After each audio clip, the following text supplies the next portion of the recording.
Hi team, this is your heart-to-heart update for the weekend of August 12th and 13th. Okay, so we're gonna go over just a couple things. I'm gonna try to keep this video as small as possible, but the first thing that that has been on my heart is that I need you. I need every single one of you. I've had a couple conversations about how healthy our team is getting.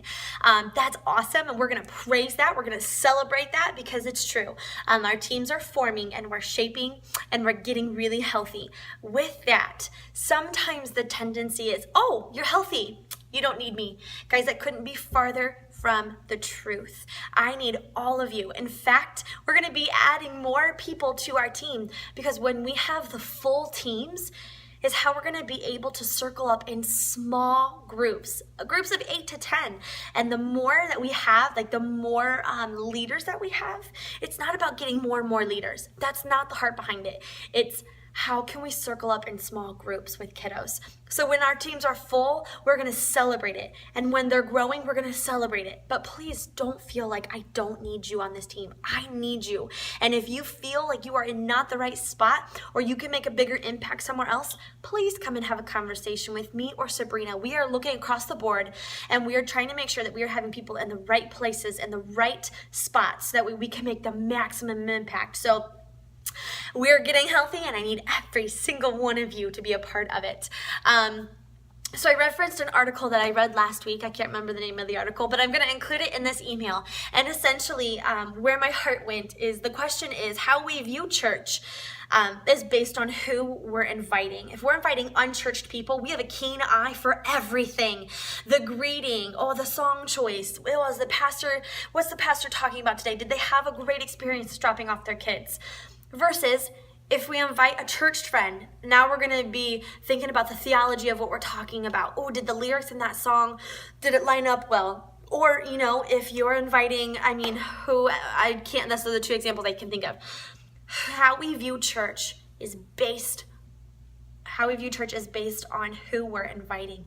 If we're inviting nobody, the tendency with that is, how is this church benefiting me? Am I getting what I need out of it? And it kind of becomes a me focus. I loved that article. It challenged me to think, who am I inviting? And how am I viewing church? Am I viewing it for what I can get out of it, for how it's serving me? Or am I looking at it through the lens of our mission to reach unchurched kids, to reach spiritually restless people? And then it kind of becomes this heart, the tough gut questions and the heart check that we need. So please read through that. I would love to hear your feedback on it. It was really inspiring and kind of, I need to check myself on some of those things. So I just wanted to bring, I told you guys that we would be talking about it and I just thought it was really encouraging. So I'll share that in the link below. Check it out if you want to. And then, our mission is to reach the unchurched kids, specifically for our team, the unchurched kids. I don't know how many kids would be spiritually restless, but they might be questioning, they might be asking, and that is our mission. So the method is important, it is valuable, it really is, but the mission, we cannot forget the mission. We are telling kids about Jesus every single weekend back here in large program, and the small groups happening wherever they're happening in rooms or in large program, we're pointing them to Jesus.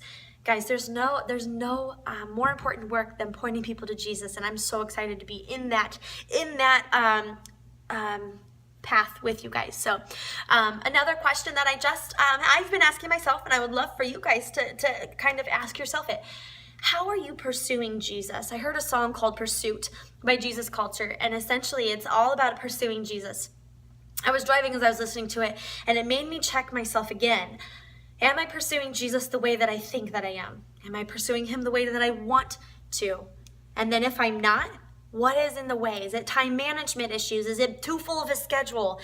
X, Y, and Z for Y, but every weekend, I want you guys to be going to a weekend service.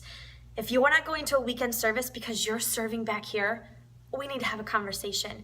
Your guys' spiritual growth is a high concern of mine. It's one of my top priorities.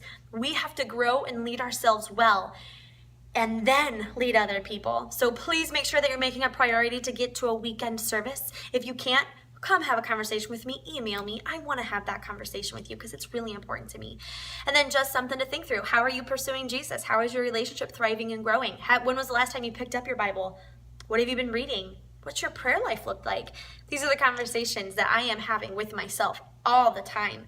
And it's really good to just kind of ask those things of yourself too. So as you know, this is Summit Week. It begins tomorrow morning, and I am so excited to have 2 days of learning with you guys and being prompted and stretched and grown, and I am so excited.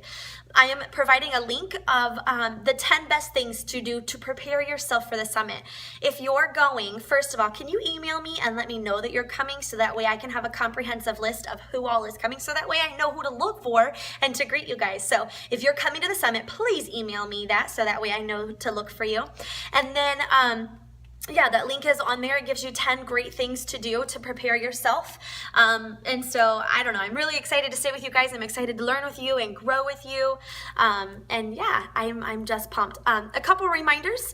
After every service, we really need to be cleaning the toys in our spaces. We have Anywhere spray in babies and in walkers. And honestly, especially in those two rooms, those are the ones that the kids put the toys in their mouth the most.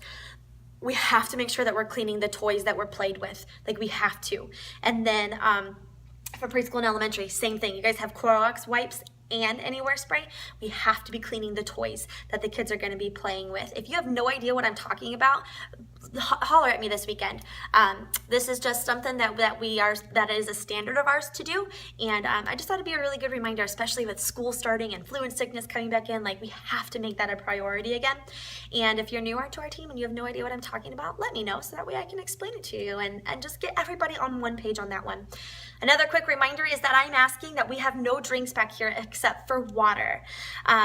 I know it's easy to come in with a pop or a coffee or something that you love to drink, but we're trying to keep our spaces as clean as possible, and not saying that you guys spill stuff. I'm not saying that at all. What I am asking is that we only have water back here. If you need to step out and get a drink of pop, great. If you need to step out and get a coffee, I would suggest have a coffee before service or after service.